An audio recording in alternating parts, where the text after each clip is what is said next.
El intelectual es el que vive alerta a lo que pasa a su alrededor y se está pronunciando permanentemente sobre lo que pasa alrededor, críticamente, en el sentido de que no se limita a registrarlo, sino que formula juicios de valor, analiza lo que está pasando y desde ese punto de vista yo creo que Alberto le ha prestado al país un gran servicio. Todos los alcaldes se estrenan con los vendedores ambulantes. No tienen nada más que hacer, no tienen ninguna capacidad, entonces contra los pobres. Entonces encuentro en la carretilla de la señora que vende lotería mi artículo pegado. Y yo dije, ay, fue la primera emoción. Y Alberto Aguirre era además también un hombre muy temido en ese momento porque era el hombre crítico por excelencia, donde, digámoslo, no le guardaba agua a nadie en la boca y el hombre era el que cada libro, cada novela, cada película, cada propuesta cultural, el hombre siempre pasaba por su criterio y la verdad es que casi nadie se salvaba. Y yo dije, no, bueno, empecemos. Y empecé a hablar mal del presidente de la República, que es lo que hay que empezar siempre, o del alcalde.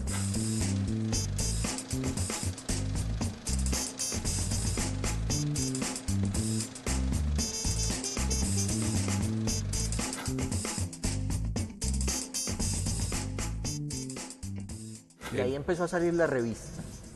Cuadro. No, esa la hacía yo solo, no era como del Cine Club. Empezó a salir como cine en el 57, cuando en el primer año, que fue 56, saqué 2 números bajo el nombre de cine y años más tarde la puse Cuadro y saqué otros 7 números, ya salieron 9 números. La primera revista de cine que hubo en Colombia. ¿Y tenés la colección completa? La tengo completa. Quedaron encargados del Cine Club Iván Amaya y Orlando Mora. Ajá. ¿El Gordo Álvarez iba? No, todavía no vivía en Medellín, o sea que no aprendió cine. Mala persona, hombre. Entonces, después se quedó Orlando solo con ella, Iván Amaya, y empezó a decaer. En manos de Orlando estaba agonizando. ¿Ya? Llevábamos ya en total 12 años. 7, 8 en poder mío y 4 ¿Y en seguías Amaya. asistiendo o no? Sí, yo iba.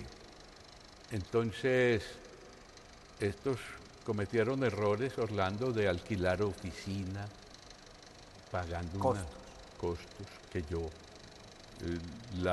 primero lo tuve en mi propia oficina de abogado en el San Fernando.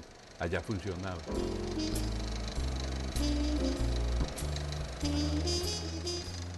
Viene una segunda etapa que yo calculo que debe ser más o menos años 66 o 67, donde alcanzamos a hacer ya como Cuadro 2 números y a esa publicación ya estábamos vinculados Luis Alberto Álvarez, Darío Ruiz, obviamente Alberto, pero no podemos hacer sino 2 ejemplares. Y luego viene la etapa, digamos, más larga de Cuadro, a pesar de que es también muy corta, donde llegamos al número 9 o 10 quizá, que el número de cierre, si no me traiciona también la memoria, es un número monográfico sobre la mujer. Yo sé que fue importante en la medida en que se publicaron textos muy curiosos, muchos de ellos traducidos por Alberto, por terceros, y Alberto quiso afiliar mucho la revista, en especial en la última etapa, a ese movimiento de renovación que estábamos viviendo al filo de los años 70, donde el auge, bajo el apoyo o con el impulso que había dado la Revolución Cubana y toda la revolución que vivió el mundo en los años 68 y 70, Alberto quiso vincular mucho cuadro y la experiencia del Cine Club a ese movimiento de renovación que había dado origen al nuevo cine latinoamericano. Entonces recuerdo que allí hay publicados manifiestos de Solanas y Getino, hay algo del boliviano, de San Ginés, hay muchos textos sobre los cubanos, etcétera, etcétera. Ahora, habría que remirar esos números y encuadrarlo dentro del movimiento, de la historia de las publicaciones especializadas en Colombia para medir realmente la importancia objetiva que la publicación pudo tener.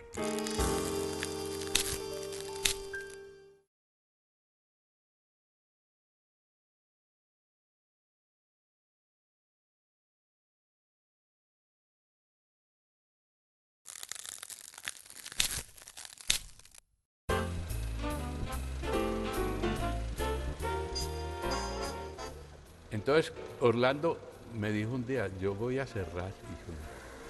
Entonces lo volvimos a coger, Aura, pues, y yo. Y se puso a funcionar en la librería Aguirre, y tuvo un resurgimiento del Cineclub. ¿Así? Ah, no, es mi faena más importante como creador de cultura. Perdonando lo presente, Gobi. No, porque era en el Cine Colombia, en el Teatro Colombia. El teatro tenía 900 butacas, 990. Entonces, por mecanismos de mercadeo, llamémoslo así, cada inscripción, cada persona tenía derecho a 2 boletas. Y así se lograba pues que novios o parejas Se vincular. O sea que podíamos vender 450 socios. Por 2 llenábamos el teatro. Y en 2 meses llegamos a los 450. Y había fila de 200 personas esperando un cupo para entrar al Cine Club de Medellín. ¿Hasta qué año? Hasta que me volví a cansar. ¿Cuándo te volviste a cansar? Eso fue por ahí en el 60 y pico, 61, 64. Sí, porque me tocaba siempre lo mismo.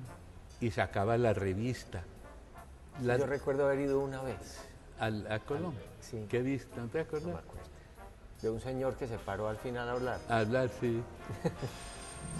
Sacaba la revista y tengo también el honor de que es la única revista de cine que se financiaba con la venta, porque vendíamos. O sea, yo... y hacía el programa de cine en la Bolivariana. Radio Bolivariana. Radio Bolivariana. Ese era semanal. Semanal, los viernes. Te cuento la anécdota. Vale. Había empezado en el 57. En el 58, la emisora de la Bolivariana cumplía 10 años. Entonces, hubo una fiestecita ahí de celebración en los salones de la emisora. El director era Bernardino Hoyos, Bernardo. Entonces, una copita y la gente. Entonces, yo estaba ahí. Me puse a conversar con Monseñor Henao Botero, que era medio conocido o había sido amigo del papá, por cualquier cosa, y porque era la autoridad. Y llega un profesor, de cuyo nombre no quiero acordar, y le dice con sorda, pues con risa, pero con una maldad: Monseñor, ¿usted qué tiene haciendo este comunista en la emisora de la universidad? Y vea la respuesta de automático, porque es el único programa que yo oigo. O sea, ahí estuve hasta que vos me hiciste echar. Yo te hice echar de allá, hombre. Es que en todos los echados de todas las universidades has estado por detrás.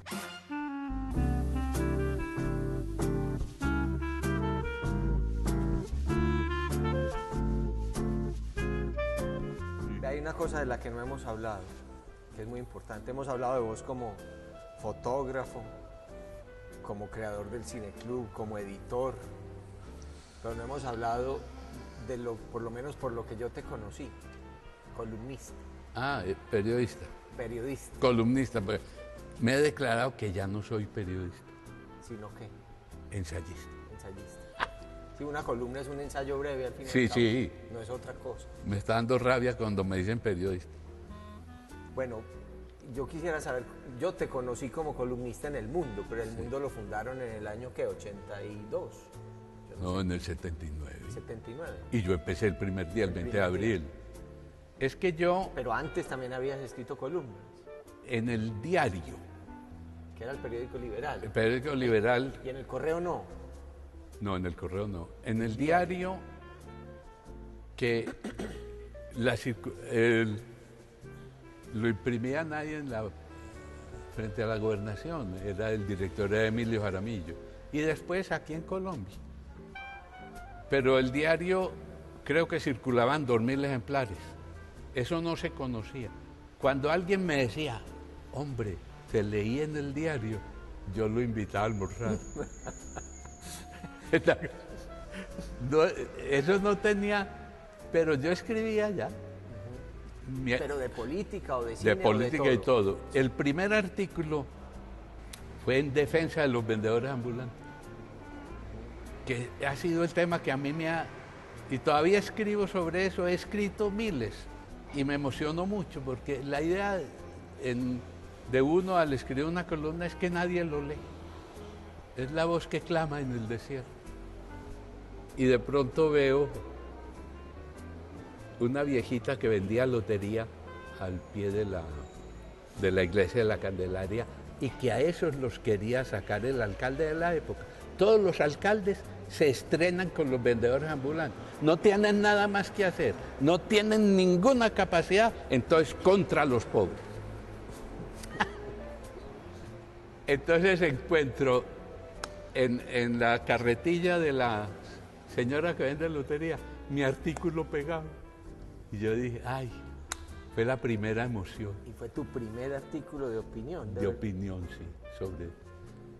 Y ahí estuve un año o dos, pero es como te digo, no tenía... Y en El Colombiano. No, eso es mucho después. Escribí ahí una... El Espectador sacaba una edición para Medellín, pero eso duró un año. Y en esa edición para Medellín yo publicaba una columna con el nombre Cuadro. Antes del 79. En el 77, 78. Y escribí una columna que nombraron a Mariano Ospina Hernández, es que me acuerdo, cónsul en Frankfurt. Entonces, si vieran los planes que anunció en el periódico, que iba a llevar bambuqueros, que iba a llevar gente que hiciera mazamorra y todo.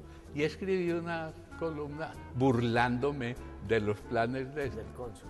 Y en ese momento estaba Darío Arizmendi planeando el periódico.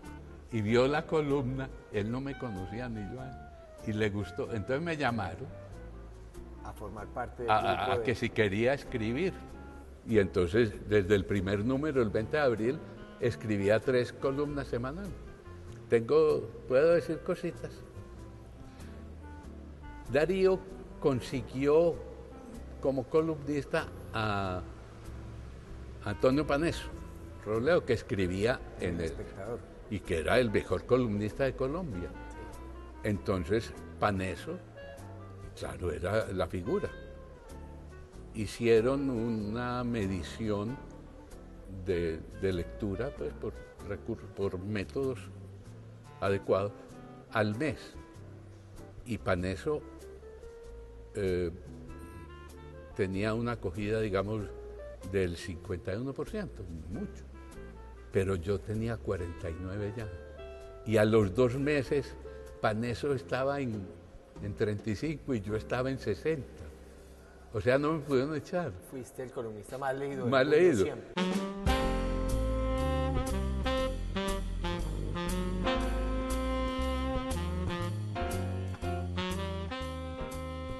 Alberto es polifacético y Alberto es lo que yo llamaría típicamente un intelectual.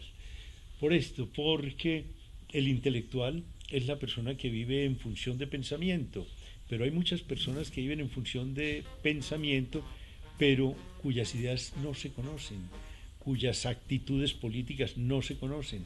El intelectual es el que vive alerta a lo que pasa a su alrededor y se está pronunciando permanentemente sobre lo que pasa alrededor, críticamente, en el sentido de que no se limita a registrarlo, sino que formula juicios de valor, analiza lo que está pasando, y desde ese punto de vista yo creo que Alberto le ha prestado al país un gran servicio. Este país es muy unanimista y por tanto mira muy mal a las personas que cumplen esa función, de la misma manera que aquí no se tolera todavía que haya oposición política, no se tolera opiniones que vayan en contra de la corriente, y yo creo que en ese artículo al que me refería ahora, o al que nos referíamos, que yo escribí sobre Cuadro, decía que la labor que cumple en Colombia Alberto es una función de salud pública.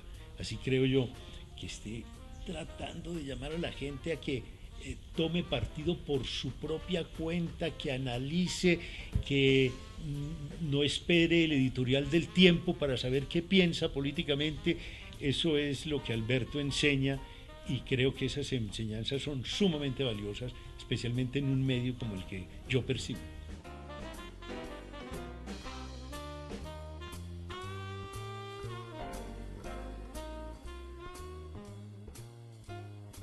Publicaba todas las semanas una columna en El Mundo, que El Mundo comenzó en el 79 y fue un periódico muy importante en sus primeros 10 años, digámoslo, para todos los escritores, porque era una tribuna donde todo el mundo podía escribir y leerse y demás, y Alberto Aguirre era además también un hombre muy temido en ese momento, porque era el hombre crítico por excelencia, donde, digámoslo, no le guardaba agua a nadie en la boca, y el hombre era el que cada libro, cada novela, cada película, cada propuesta cultural, el hombre siempre pasaba por su criterio, y la verdad es que casi nadie se salvaba.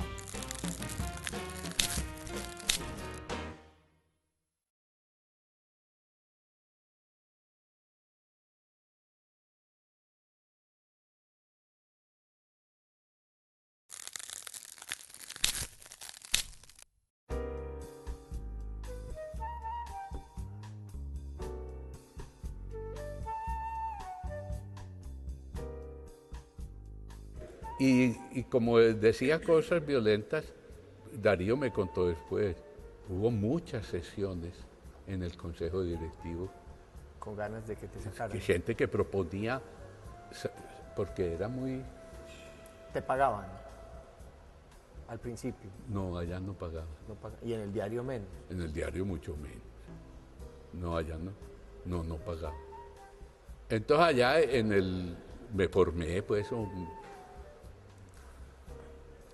aprendí la columna en El Mundo con Darío. 3 semanales es mucho. 3. A los 3 años, por disposición de Darío, se redujo a 2. Y yo me emputé y renuncié. Y él me aceptó la renuncia. Pero yo me mamé después y yo, no, bueno, yo escribo 2. Antes no suspendiste ni un minuto. Él tenía ganas y él se pegó de eso, de que yo me mamá. En fin. Ahí estuve hasta el 87, que me fui. Yo regresé de España. Es decir, estuviste 8 años haciendo columnas, pero eso se te volvió una pasión. Una pasión. No, y yo pensé, y aún pienso, que yo nací fue para eso. Y que el cineclub, y Oscar Hernández decía de todos los oficios que yo tenía. Pues porque hacía el cineclub, tenía oficina de abogado. Fuiste profesor. Profesor. Y Oscar enumeraba las distintas funciones mías. Fotógrafo, programas de radio, traductores, y por la noche maneja taxi. Pero yo sí creo que mi destino era escribir una columna. Y llegué a eso y regresé de España en el 90. Y en El Mundo, valga la verdad, no me llamaron. Ni yo me ofrecí, porque nunca me ofrecí.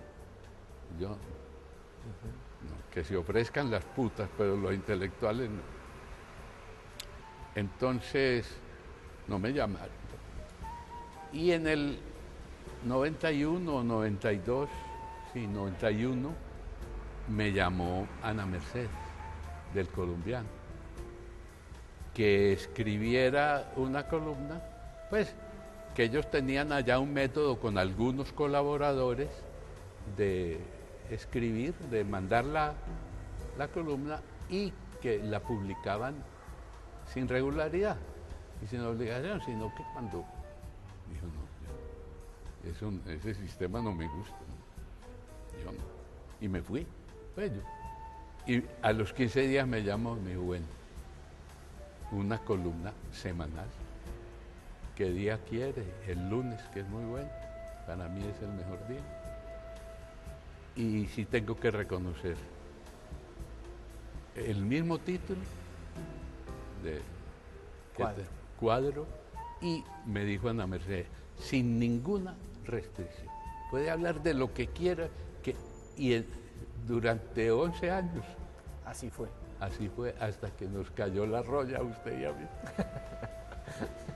Que nos dijeron un día hace 3 años que no podíamos hablar de política, a todos los columnistas. Se acercaban las elecciones para alcalde y nos pasaron una nota seca a todos igual, que los columnistas no debían referirse a los candidatos ni a los problemas electorales. Entonces, tanto como yo consideramos que era una censura inadmisible. Entonces yo renuncié. Y ahí se acabó. Y en el 97, también por conducto tuyo, Marianne Ponsford era directora de Cromos, entonces me ofreció una columna. Y al principio, pero yo no sé si tenía miedo, que hablara de asuntos de comunicación, ¿te acordás? Sí, como del idioma. Del idioma y del como libro. Como de Zafire, el estilo Zafire era... Y yo dije, no, bueno, empecemos. Y empecé a hablar mal del presidente de la República, que es lo que hay que empezar siempre, o del alcalde.